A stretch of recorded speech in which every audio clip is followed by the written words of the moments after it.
Bon dia a tothom. Primer de tot farem una mica de repàs amb les activitats que hem dut a terme molt enfocades en el context. La primera de les activitats que vàrem fer va ser en l'entorn de la 13a trobada gastronòmica, al FET, dirigida a 700 estudiants en cuina i gastronomia, i vàrem voler fer un debat sobre la cuina catalana.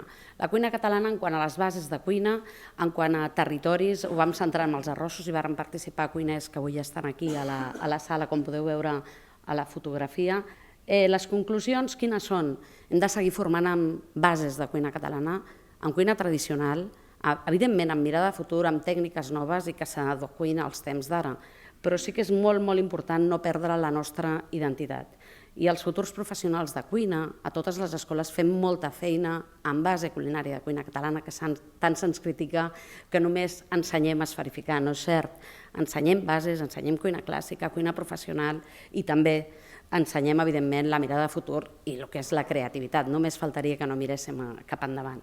És cert que hem avançat moltíssim i que ja no només parlem de formació professional des d'un grau mitjà, que donem un ajudant de cuina, un cuiner, o un grau superior i l'evolució d'aquests graus superiors en formació en cuina, sinó que hi ha un abans i hi ha formació universitària en cuina i gastronomia. Hem arribat a la universitat, la cuina ha arribat, està consolidant, ens queda molt a fer, molt a millorar, però crec que aquest panorama diu bastantes coses. Abans es parlava de la sala, tret molt important, que de vegades parlem de cuina i gastronomia i no tenim en compte el tema del servei. El tema del servei és importantíssim i és un equip, l'empresa no és només la cuina.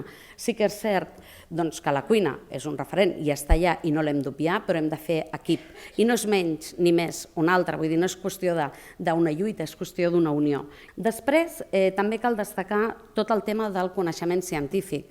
El Departament Científic, amb el Bulli Taller i el Pere Castells per aquí, quan van començar a treballar directament amb el Ferran Adrià, el primer taller de cuina al món va fer el Ferran Adrià. I tot això nosaltres ens vam haver de posar les piles tots plegats, els de la formació professional, per anar adaptant-nos també a tot això, inclús crear continguts de ciència i cuina dins de les escoles d'hostaleria.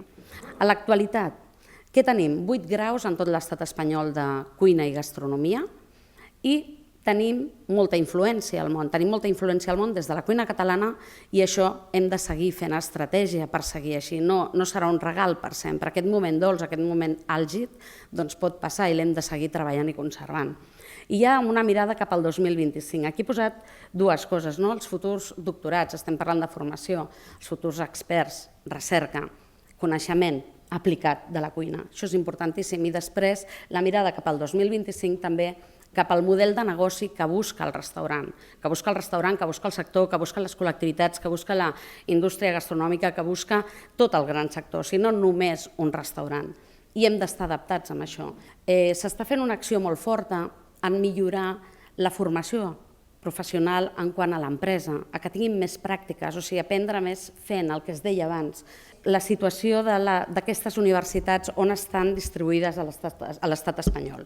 Veurem que tot el litoral és on estan més, aquí teniu graus, màsters i en tràmit, i es centren molt des de tot el que és litoral, València, Castelló, fins a Baix Andalusia i a Madrid. El 2014 vam iniciar el grau interuniversitari de la Universitat de Barcelona amb la Universitat Politècnica de Catalunya, juntament amb el FET, i vam iniciar amb en Joan Roca, juntament amb altres cuiners, han configurat tot el que va ser la memòria del grau, el treball, el que havia de ser, com havia de ser aquest nou perfil per donar resposta a aquest sector en canvi constant i evolutiu.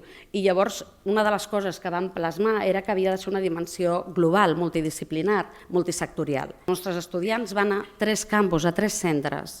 Van al campus d'alimentació Torribera, Santa Coloma de Gramenet, amb una expertesa en alimentació, nutrició, salut, tecnologia dels aliments, recerca en ciència i cuina, al campus de la Politècnica, a l'Escola Superior d'Agricultura de Barcelona, a Castelldefels, en producció d'aliments, en tecnologies, elaboració, qualitat sensorial, agroalimentació en general.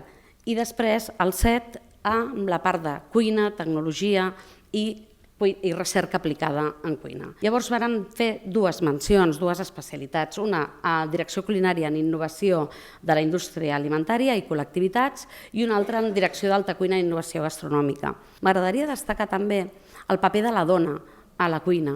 És cert que hem tingut, nosaltres que fa molts anys que fem formació professional i han passat molts estudiants, podríem dir que estem amb un 70% d'homes i 30% de dones a lo que és la formació professional.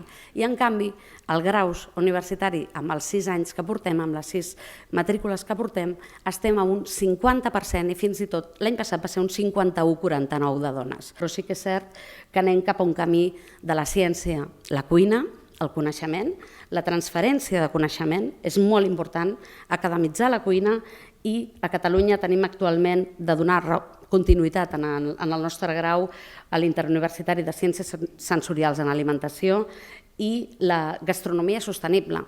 Llancem un nou màster al FED de gastronomia sostenible, el tenim en tràmit, però crec que ha de donar resposta molt enfocat a restauració i a cuina. I per acabar, crec que hem de ser capaços de fomentar el talent i el diàleg amb els centres de recerca, amb les empreses, amb les institucions i serà clau perquè els nostres estudiants tinguin més talent i tinguin més èxit. Moltes gràcies.